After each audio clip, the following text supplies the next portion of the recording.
Hey guys, it's RebelQueen. Okay, as you guys saw last night, Albion did his Yakuza overview, and nothing bad, nothing bad. He did a good job. Uh, this actually turned out better than his Ghost of Tsushima review, which this is what we were hoping for since, like I said, like he said that I gave him permission to do this because my hope and his hope was, considering he had so much information to go over from these 7 games, he wouldn't be able to get too distracted. Which this worked out, which was the case. Now, to kind of correlate, though, we are kind of sorry that there were audio issues. We think we have an idea of what was going on there, and so we are going to get those hopefully worked out by the time that he either streams again or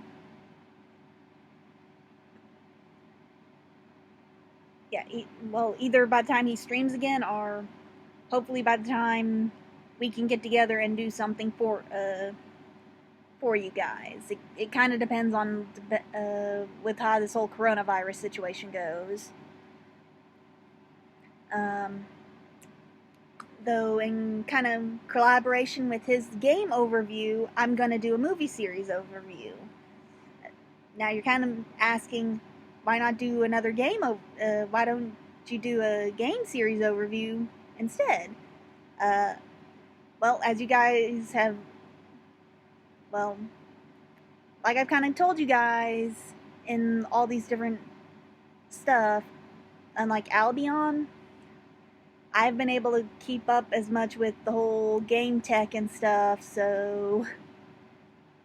but I have been able to keep up with like movies and stuff. Especially considering when I did my whole college stuff, I was wanting to do like animation for like either movies or video games, so it's like I really needed, and so it's like, fortunately, seeing movies and getting movies was cheaper than buying consoles and playing video games. So there we go. But if you guys really do want me to do a game series overview, leave some comments and stuff, and I will. Though keep in mind, really the only game series I could do an overview on is the Pokemon series of games, and that's mainly like the main Pokemon game series, and just to let you guys know, I did not start playing Pokemon with like Red and Blue. I started on Pokemon Yellow. So keep that in mind. And also, like, for some of the games that may have had like sequels, like Black and White and Sun and Moon, I did not play Black and White 2. I went directly to like the next grouping, so it's like I have no idea what happened in Black and White 2. So just letting you guys know. So like, if you really want me to do a game series overview, that's pretty much like your best bet for me to be able to do that, is the Pokemon series. Now, on to my movie series overview. The movie series I'm actually going to do, you may or may not have an idea about, because it's actually done by not Disney, not DreamWorks or anything. It's done by a different company. It's called Rich Entertainment, but surprisingly, the series is actually pretty well known. It actually has made it to its 25th anniversary, and it's spawned quite a lot of movies. The first few sequels after the main movie pretty much correlate around kind of stick mainly to the baseline of what the movie was originally based off of. But then after that, they I have to say they really kind of made it more based around kids, but it's still a really good movie franchise. And it still has like really great songs and stuff, because it's like, I would almost have to say, like, if this movie had been made by Disney, it would, honestly, I could see this movie being made by Disney, honestly. The movie series is actually the Swan Princess. And like I said, the series is actually not too long ago reached its 25th anniversary. Now, as the name implies, the movie series is pretty much based on, especially in the first movie, is based off the ballet, The Swan Lake. Of course, like all things are adjusted and changed up. Like, basically, the fact that they keep Rothbard as the villain in the movie, like in the ballet, and just they kind of change up how he's the villain. Like in the movie, basically,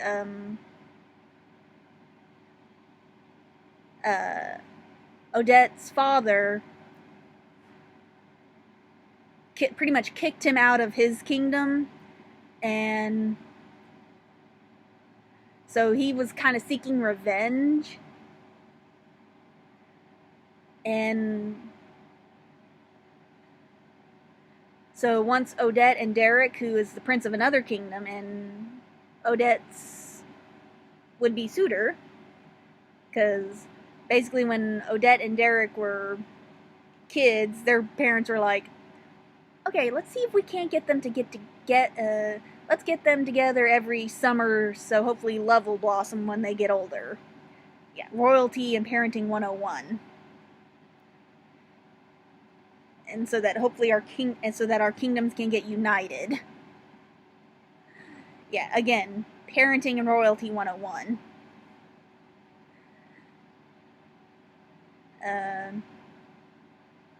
Basically, when they do kind of reach the age where where Derek does kind of actually finally fall in love with her, it's mainly just based on Odette's looks, and she's like, no, I'm not going to do this just because you like my looks. And Odette and her father are heading back to their kingdom when Rothbard actually makes his move. And basically, Rothbard is kind of like, when he has the capture of Odette, he's kind of like going, come on, I've got all this power and all that, and that's when he enacts the curse that you see from the ballet. Swan by day, human by night.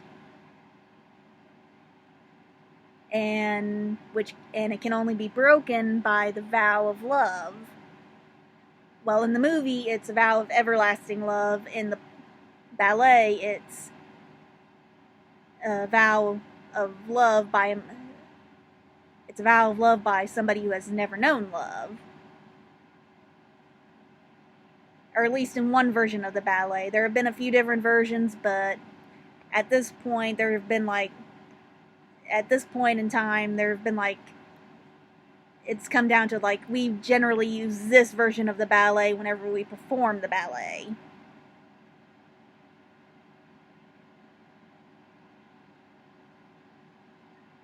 So, generally things kind of go down, for the most part, kind of like how they kind of describe it in the ballet, like where Derek goes hunting. Well, Siegfried goes hunting, but it's Derek, and Odette leads him to where she needs to, to where she can transform, to show him that it's her. So she explains everything, and so Derek's mother, and then it kind of goes to where Derek's mother is holding a ball to where he can kind of finally choose somebody else to be his bride, thinking, since she's thinking, oh, Odette's no longer in the picture, I need him to marry somebody, etc., etc. But now that he knows Odette is alive and that this is how I can free her of the curse and stuff. But since Rothbard has figured out what she's going to do, he pretty much transforms his Haggy assistant instead of daughter into a duplicate of Odette, so that Derek can make the vow of love to her instead, which, like in the play, ballet will pretty much do irreparable harm. Because in the movie, it'll basically kill her, instead of in the ballet, which will turn her and basically force her into a swan forever. But since it's a movie and it has to have a happy ending, everything goes good, Rothbard gets defeated, etc., etc.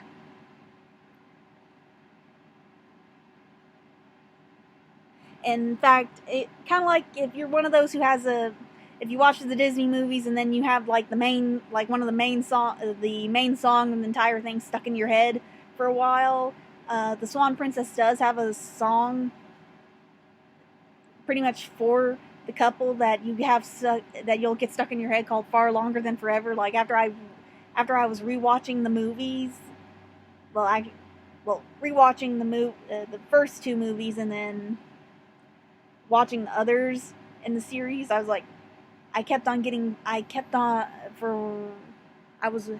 Far Longer Than Forever. I've caught myself humming Far Longer Than Forever for a while there. I was like, God dang it.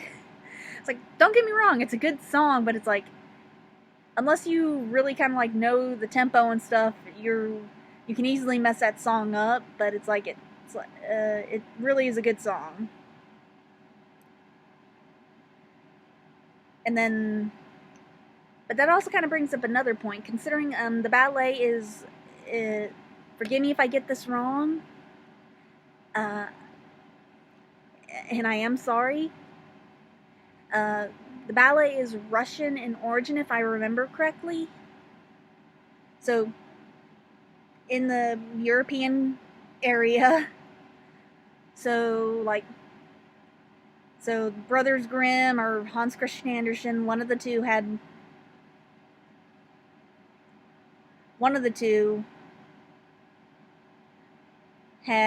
written a story called The Wild Swans. Basically, king gets lost in a forest, meets a beautiful witch, and she's like, I'll lead you out, but you have to make me your queen. He's like, oh, he's scared enough to where he's like, okay, fine. And he's kind of like, but he had children with his previous wife that were living in a separate area, because by his late wife's rule. Well, Witchy Queen did not like that. She wanted all stuff to herself. So using her magic, she pretty much was turning all the children into swans, except for the lone daughter. Well, in order to turn her brothers back into humans, she basically had to knit shirts from nettles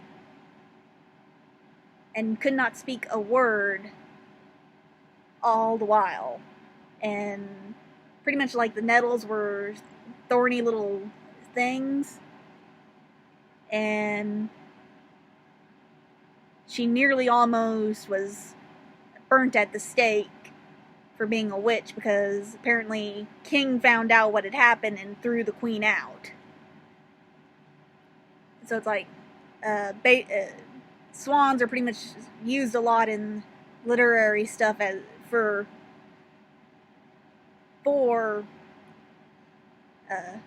royalty stuff.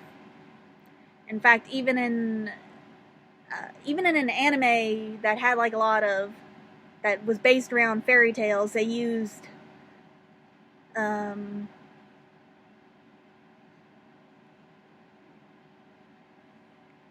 well, the anime series is called Princess Tutu, but they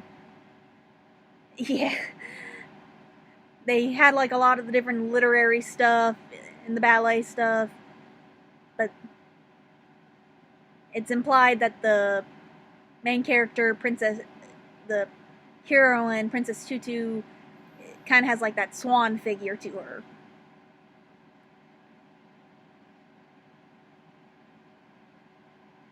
But going back to the overview.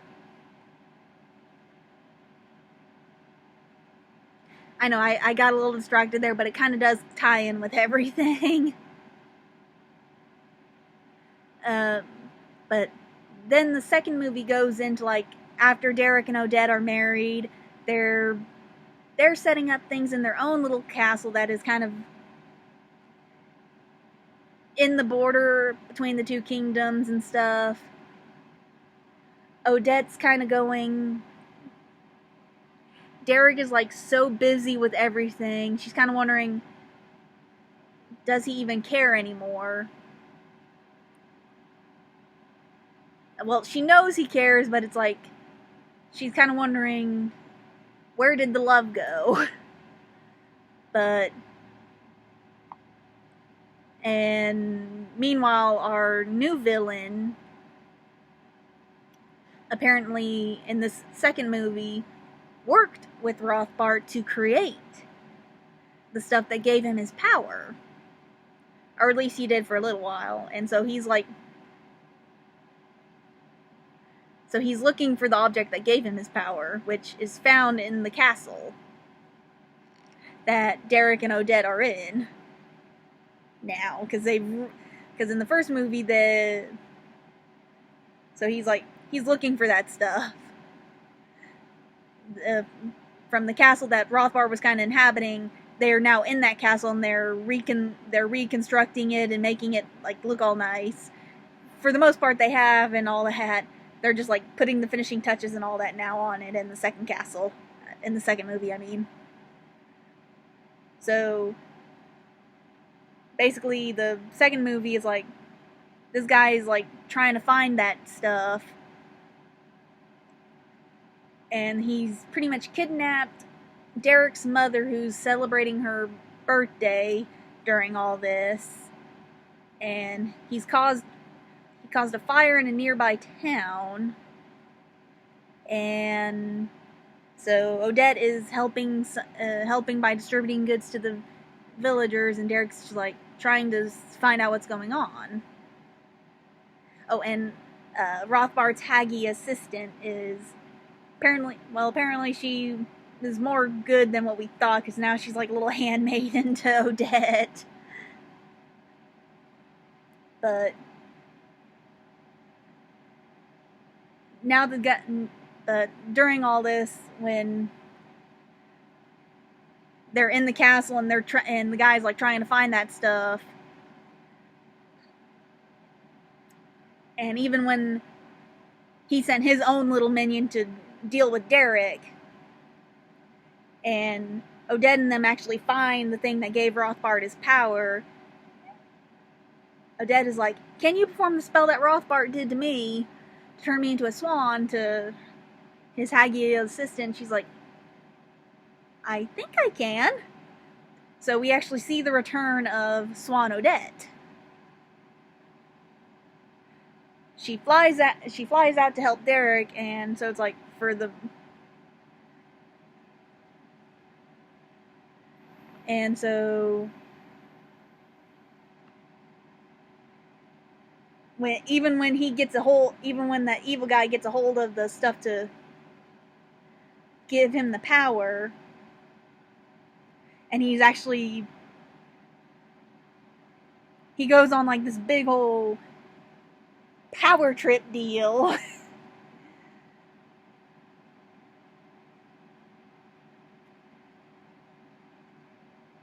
He still pretty much gets his comeuppance, like any villain.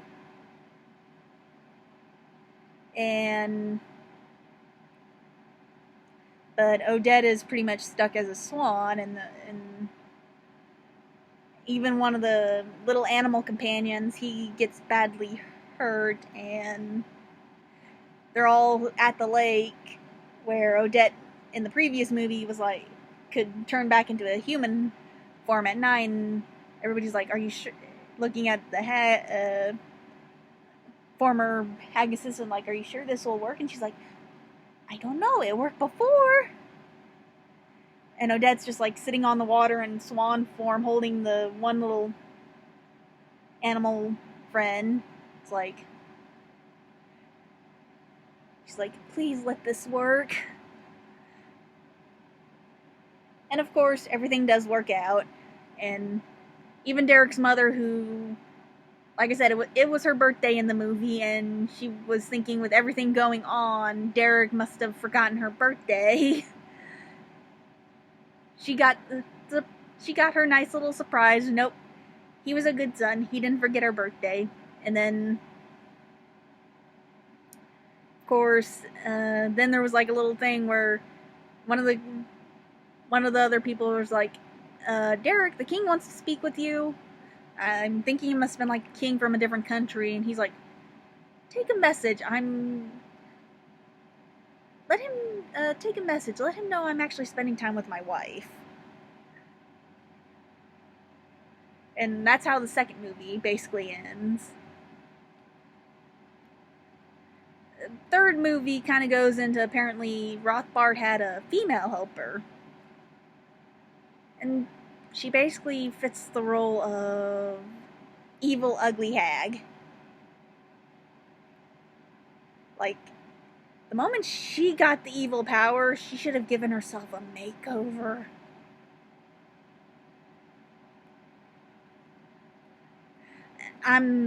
Yeah. It's like she basically she uses the ploy in the movie to find in the movie, she basically uses the ploy of, oh, I'm a helpless maiden, help me. In the most obscene way to basically find the way to make the object that gave Rothbard his power. And it's like, oh my god, lady. And while she does find the way to make it, and she does get that power up, and again in this movie we do see Swan Odette again, it's like, seriously, lady, seriously, you had to pull that trick? It's like, I know it's the oldest trick in the book, but still.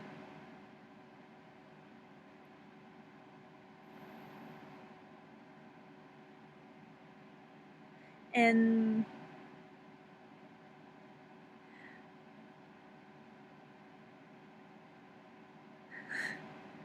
but again, everything turns out for the best. The fourth movie was basically a Christmas special movie, and with basically a ghost Rothbard trying to come back, and just basically trying to disrupt the harmony of the season. which it kind of worked, but at the same time it didn't, so I can't really say too much else because I think you kind of get the point when I say it was a Christmas movie. and that you get the point when I say Ghost Rothbart, and that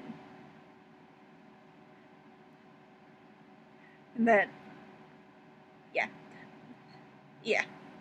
There's just not much else that you can say with a Christmas movie. Even with the whole Swan Princess deal. Now the next movie is when things start kind of, but also the Christmas movie is when things started going from 2D to 3D animation, which it was actually a pretty nice changeover. Now, the next movie is when things started kind of going more, is when they started kind of taking things away from the basing things off of the ballet stuff, or at least heavily basing it off the play route.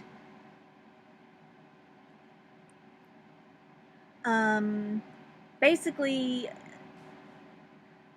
it starts off with like kind of a prologue-esque stuff, and it says how like, oh, a Swan Princess Paragon of Light is going to be born, and nothing evil will stand in her way, and nothing evil will stand in her way, but then like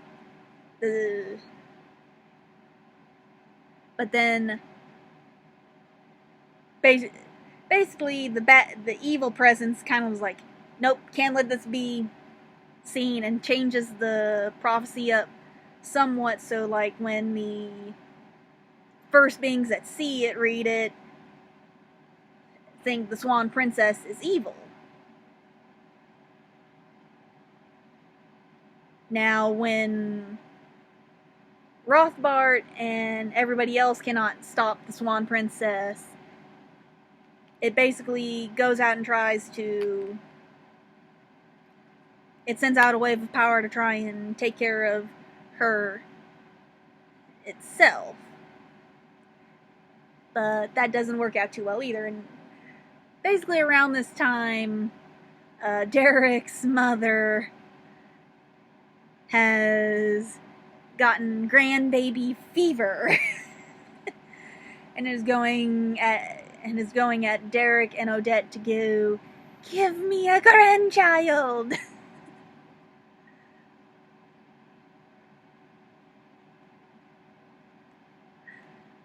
But because of what happened with that evil power, Derek and Odette end up taking in the orphan daughter of a woodcutter. But because of the trauma that happened when her father died, she's not talking. And so we end up, so when they're trying to get her accumulated to everything, especially with her now being a princess, we get this first huge musical number and everything, and it's very interesting to see everything in this new happier tone, especially following the Christmas special, in this whole new 3D animated style, and it's like, holy crud.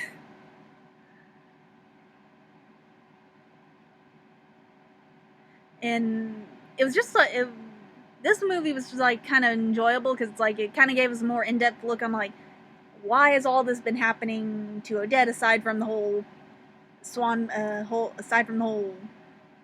Princess stuff, because it kind of gave a more, like I said, a more in-depth look into stuff.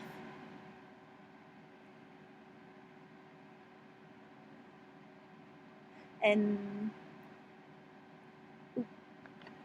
hold on, guys, I gotta get my charge cord.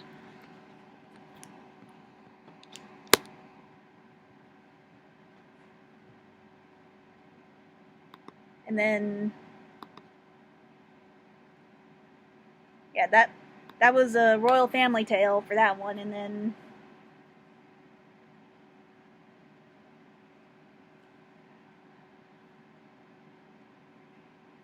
it was just really cute with that one. And then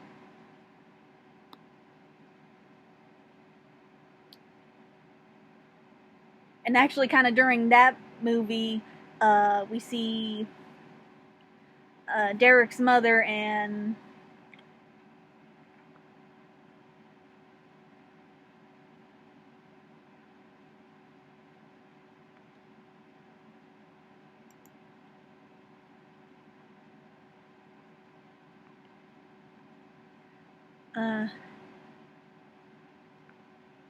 sorry.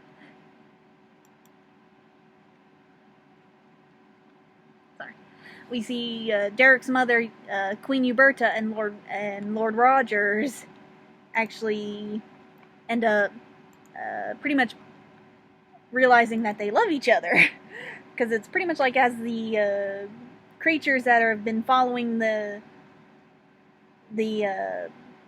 dark power, and they're like are going to fling them from this like huge catapult. Roberts is like, no, not the queen.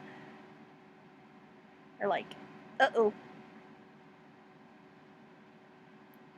And then, but like I said, everything works out for the end. And then this kind of goes into the next movie, Princess Tomorrow, Pirate Today. Basically, Odette and Derek are kind of going around the kingdom doing like good deeds and stuff for like everybody in the kingdom, and so Uberta and Rogers are taking care of Elise, which is the young girl that they adopted. And Uberta is pretty much going, this is Princess Hemp. You will learn to curtsy and everything, while Roberts is wanting to do pretty much like sailing and stuff. So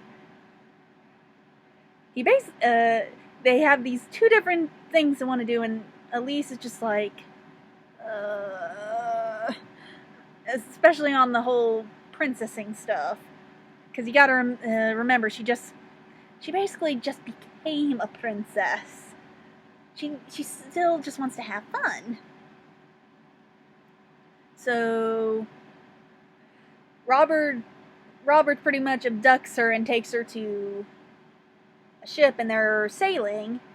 They get lost and end up shipwrecked on an uninhabited island. Well, not so much uninhabited, because they have cannibalistic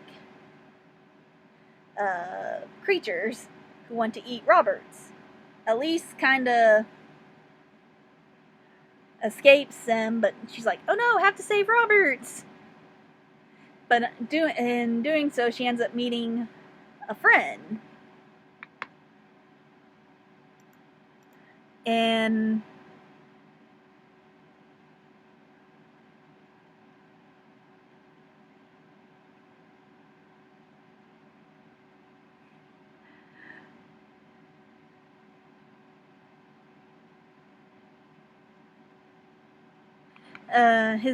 who has been on the island forever. He introduces himself as Lucas, and who he had apparently run away from his parents because his family was poor, and they had pretty much were going to leave him to an orphanage, thinking it would be better for him, but he didn't want that. He was perfectly happy with how things were.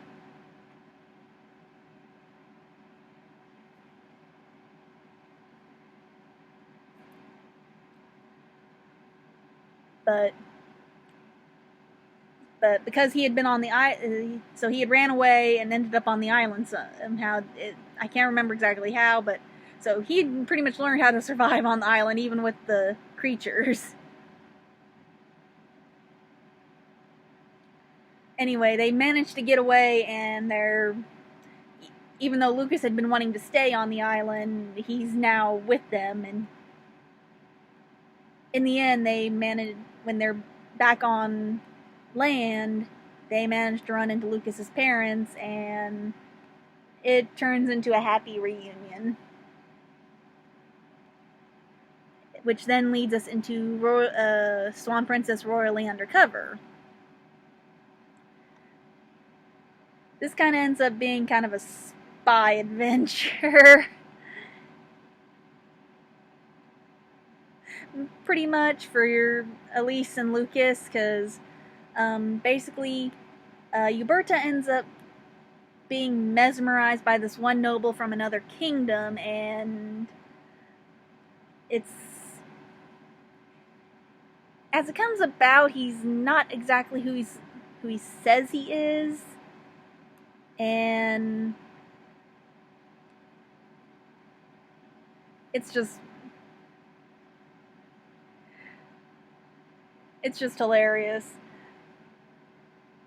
But Elise also kind of starts using her role as a princess a lot, and also Lucas is a little bit shy about the fact that he's friends with a princess, because it's like his parents thanks to Derek and Odette, have started this flower farm, but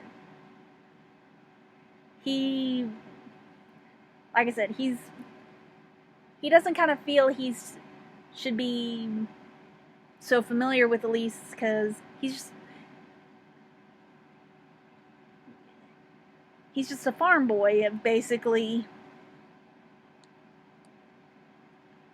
So while they're trying to investigate during this whole thing, while they're trying to investigate what's going on, they kind of come to understand that their friendship is worth more than titles. Also, Elise kind of helps get back some artifacts that were lost, that were her grandfather's, well, adoptive grandfather's.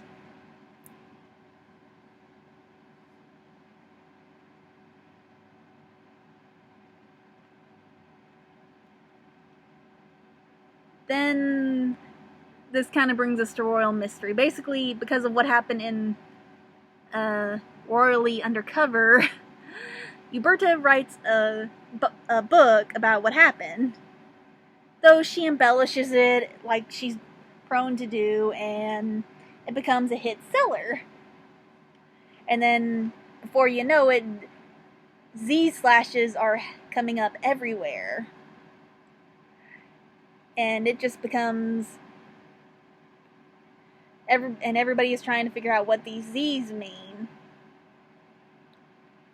Only to learn that apparently they're not Z's, but N's. Because they're actually from... because they're not actually from our mysterious count from the last movie, but his accomplice, who, after everything that happened, apparently he showed some very weird talents, just to say the least. Apparently he learned to talk to rats. Ugh.